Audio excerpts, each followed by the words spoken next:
দেখেন কেন ইস্তাবে উলিয়ানকে নতুন প্রজন্মের নেইমার বলা হয়। গতকাল চ্যাম্পিয়ন্স লিগের ম্যাচে কারাবাগের বিপক্ষে ম্যাচের 16তম মিনিটে প্রতিপক্ষে ডিবক্সের ভিতরে বাঁ দিক থেকে বল পান ইস্তাবে উলিয়ান। বলটা হালকা ছোঁয়ায় রিসিভ করে একটু ড্রিবল করে নেরো স্পেস থেকে বাঁ পায়ে জোরালো শটে লক্ষ্যভেদ করেন এই ব্রাজিলিয়ান তারকা এবং তিনি এই গোলের মধ্য দিয়ে রচনা করেন এক বিরল ইতিহাস। ইস্তাবে উলিয়ান এখন দক্ষিণ আমেরিকার একমাত্র প্লেয়ার হিসেবে 18 বছরের কম বয়সে পরপর দুটি চ্যাম্পিয়ন্স লিগের ম্যাচে গোল করে এই রেকর্ড তৈরি করেন, যা মেসি, নেইমার, সুয়ারেজের মতো তারকারাও করতে পারেনি। নতুন যুগের নেইমার বা মেসিনহোকে তো ইস্তাবে উলিয়ানের খেলার ধরনটা আলাদা। সে প্রথমে ড্রিবল করে জায়গা তৈরি করে তারপর কাটিং করে শট নেয়। বলের প্রতি তার অসাধারণ কন্ট্রোল।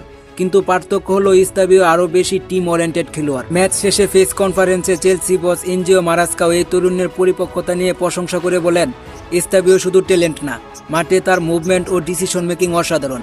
এই বয়সে চ্যাম্পিয়ন্স লিগে এমন ধারাবাহিকতা পাওয়া খুবই বিরল। তো আপনার কি মনে হয় ইস্তাবে উলিয়ান কি হতে যাচ্ছে ব্রাজিলের পরবর্তী সুপারস্টার? আপনার মতে কি তা কমেন্টে জানান। ভিডিও ভালো লাগলে লাইক, শেয়ার এবং সাবস্ক্রাইব করতে ভুলবেন না।